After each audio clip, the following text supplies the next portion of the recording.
En cas de fièvre, de maux de tête ou de douleurs musculaires, beaucoup de personnes ont recours au comprimé d'ibuprofène. Cet anti-inflammatoire non stéroïdien inhibe la production et la libération de la COX-2, une enzyme qui cause la douleur et l'inflammation dans le corps, d'où son efficacité contre ces dernières. Cependant, l'utilisation de ce médicament n'est pas sans danger pour la santé. Quels sont les dangers de l'ibuprofène? Même si ce médicament est souvent prescrit par les médecins, il n'en reste pas moins dangereux pour la santé. Selon la recommandation de l'Agence européenne du médicament (EMA), l'ibuprofène augmente le risque de problèmes cardiovasculaires comme l'infarctus ou l'AVC, chez les patients qui en prennent au moins 2400 mg par jour. De plus, une méta-analyse parue dans le British Medical Journal en 2011 a montré que l'ibuprofène serait associé au plus grand risque d'AVC comparé aux autres anti-inflammatoires non stéroïdiens. Cette même étude a également montré que les patients traités à l'ibuprofène avaient un risque de décès 77% plus élevé que ceux qui ont pris un placebo. Les dangers de l'ibuprofène sur la santé ne concernent pas uniquement le système cardiovasculaire, mais également les reins et le système digestif.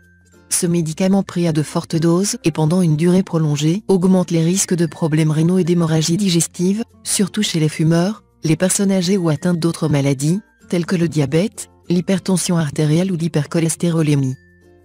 Pour réduire au maximum ces risques, il est important de ne pas avoir recours à l'automédication, comme il est préférable de se tourner vers des alternatives naturelles, efficaces mais sans risque pour la santé.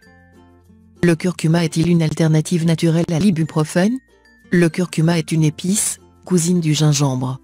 Connue dans le monde entier, elle est originaire de l'Asie où elle a été utilisée pendant des siècles dans la médecine traditionnelle chinoise pour traiter différents maux et troubles de santé. Aujourd'hui, la médecine moderne a pu prouver que le curcuma avait plus de 600 bienfaits pour la santé. Pour profiter de ses vertus antalgiques, voici une recette très facile à préparer. Voici le sirop au curcuma. Les ingrédients: 2 cuillères à soupe de racines de curcuma frais râpées, une pincée de poivre noir, le jus d'un demi-citron, une cuillère à café de miel, une tasse d'eau. Préparation: dans une casserole, portez l'eau à ébullition puis ajoutez le curcuma râpé et faites bouillir pendant une quinzaine de minutes. Retirez du feu, ajoutez le poivre noir et laissez infuser pendant 10 minutes. Filtrez, laissez tiédir, puis ajoutez le citron et le miel. Buvez votre tisane pour soulager vos maux de tête et vos douleurs musculaires et articulaires. Quels sont les bienfaits du sirop? Grâce à son principe actif, la curcumine, le curcuma agit de la même manière que l'ibuprofène, c'est-à-dire qu'il bloque l'enzyme COX-2 responsable de l'inflammation et donc de l'apparition de la douleur.